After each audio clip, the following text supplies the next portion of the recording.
Okay, so today we start with the chapter Electrostatics for 12th standard. In 11th standard, you have already studied about electrostatics and studied about different concepts in it, like Coulomb's law, what is electric field intensity, what is electric potential, what is the work done by a charge, then how is the charge distribution, what is electric flux, and a very important thing that we studied last year was the Gauss law. What is Gauss law basically?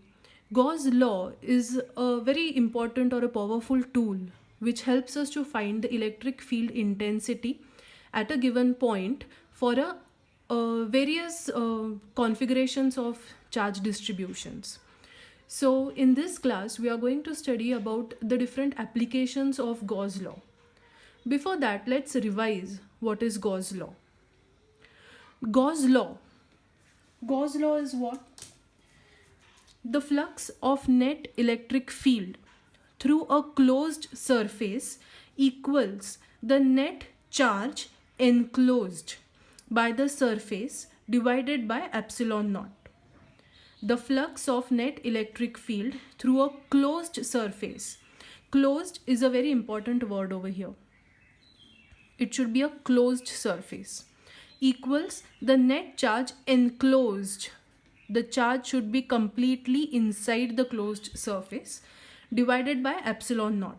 So we get flux, that is denoted by phi, is equal to the closed integral E bar dot ds bar, that is equal to q upon epsilon naught. Now what is all this? How did we get? What is this E? What is this ds? So let's see this diagram. We have a charge plus q over here. We assume some general area around this. It is a closed surface. It is a three-dimensional surface which is closed from all the sides. So this plus q is surrounded by a closed surface. And we want to find the flux that is related to this charge q. The flux because of this charge q which is linked with this surface. Now, how we had found out this flux? We had divided this entire surface into small areas. So if I consider this area ds, we had also seen last year that area is a vector quantity. So this area ds, since it is a vector quantity, should have a magnitude and a direction. Magnitude is this ds and the direction of this area is considered to be perpendicular to the area. So the area vector is in a direction perpendicular to this area ds. So this line gives us the area vector ds. So this is the area vector. The electric field intensity is in this direction. So at this particular area, ds is the area vector, E is the electric field intensity. So flux at this point is given by E bar dot ds bar. Okay, this is the flux linked with this small area ds. If we want to find the flux related to this entire closed surface, how are we going to find? Since it is a continuous closed surface, we can use integration for that.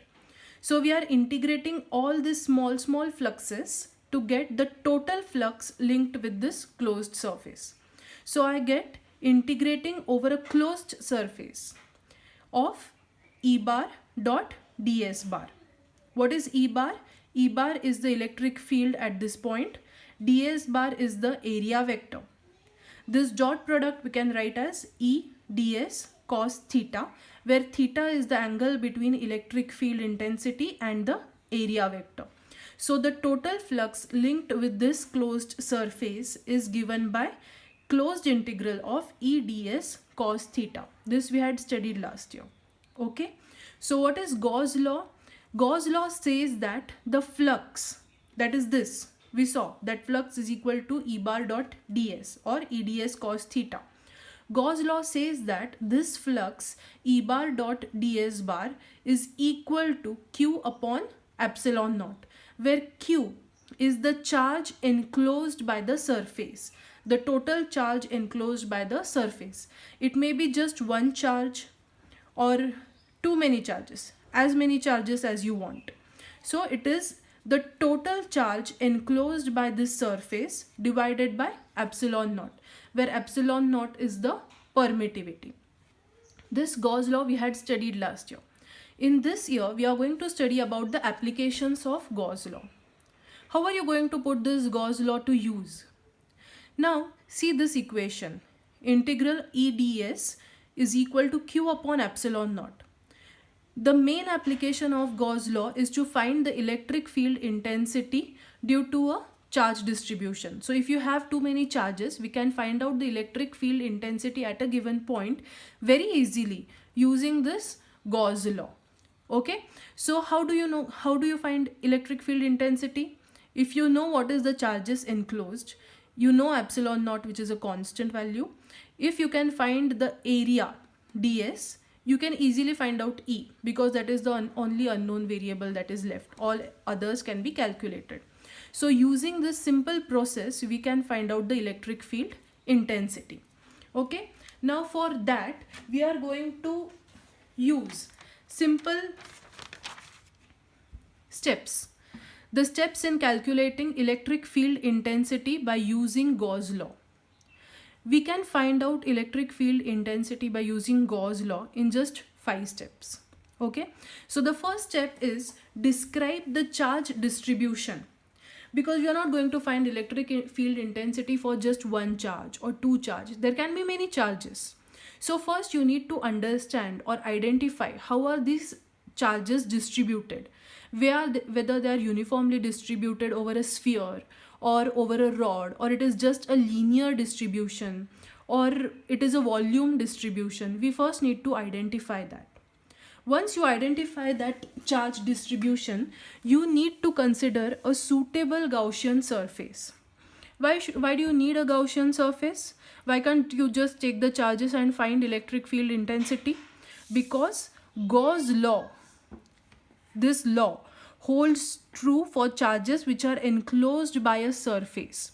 So if there is no actual surface around the charges, you can have an imaginary surface. You can just assume that there is a surface around those charges which is completely closed and covering all the charges. All the charges should be included in that surface. Such an imaginary surface is called as a Gaussian surface. It is called as a Gaussian surface. So you need to consider a suitable Gaussian surface. What do you mean by suitable? Can't you just take any sort of a surface randomly, any random shape? No. Then that makes our calculations difficult. We want to make our calculations very simple. So what do? We consider a suitable Gaussian surface. Now how do you select this Gaussian surface? See this diagram. Okay, what is this diagram over here? We have a charge Q. This is, say, positively charged. It is a positive charge. So electric field intensity is in the outward direction everywhere. This is electric field intensity, which is directed outward because it is a positive charge. You know that if it is a negative charge, the electric field intensity is towards the charges. Now I assume some surface randomly shaped. Okay, I assume a randomly shaped surface. Now what is our Gauss law? We are going to use this law for finding electric field intensity. E bar dot ds bar is equal to q upon epsilon naught. That E bar dot ds, I can also write it as E ds cos theta. This is over a closed surface, is equal to q upon epsilon naught. Okay, so I need to find ds, I need to find theta. Q we know because Q is already enclosed, that is given to us. Upon epsilon naught is known. Now if I consider this small area, this is ds. There is some angle over here, say theta 1. In this case, ds is along E. So theta is equal to 0. Here again the angle is changing. And since this is a randomly shaped surface, the value of E is also changing from point to point because the distance from the charge is changing. So electric field intensity is also changing. Value of E is changing. Value of theta is changing. So when we have more than one unknowns, we are not able to find out E. We won't be able to find out E, or rather we cannot do this integration at all. What is suitable to us, that E should remain a constant. We want E to remain a constant, and preferably theta also remains constant. Like, see, in this case, I have this same charge, positive Q over here. Electric field intensity can be shown like this.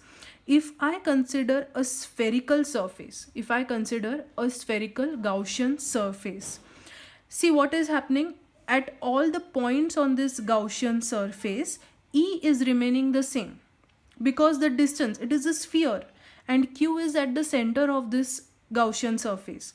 So all the points are equidistant from Q. All the points on the Gaussian surface are equidistant from Q. So since each point is equidistant from Q, I can say that at all these points E is the same. E is going to remain the same.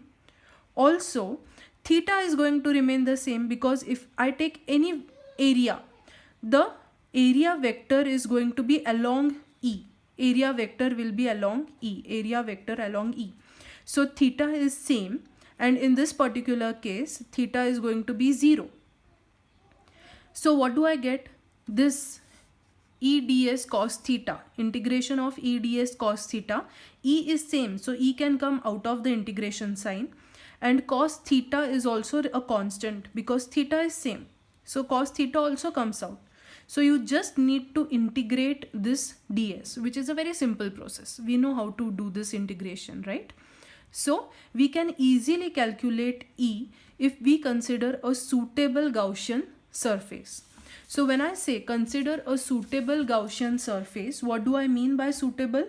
The first thing is, along the Gaussian surface, E should remain same. E should remain same. And the second important thing, theta should also be a constant. Theta should also remain same or constant.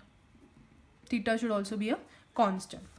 Okay, so these are the conditions to find out the Gaussian surface. Then the third step that we are going to do is, we are going to find the value of this E ds cos theta. We are just going to calculate this. We are going to calculate this and call it as A. Then we find out what is the flux by Gauss law. Gauss law says that flux is equal to Q upon epsilon naught. So we are just going to find what is Q upon epsilon naught. Okay, so we call this as B. Once we get flux by this way and flux by this way, both are the fluxes linked with the Gaussian surface. So we can just equate A and B. So equate A and B and find out the value of E. This is a very simple process that we are going to use for calculating the electric field intensity. Okay. Now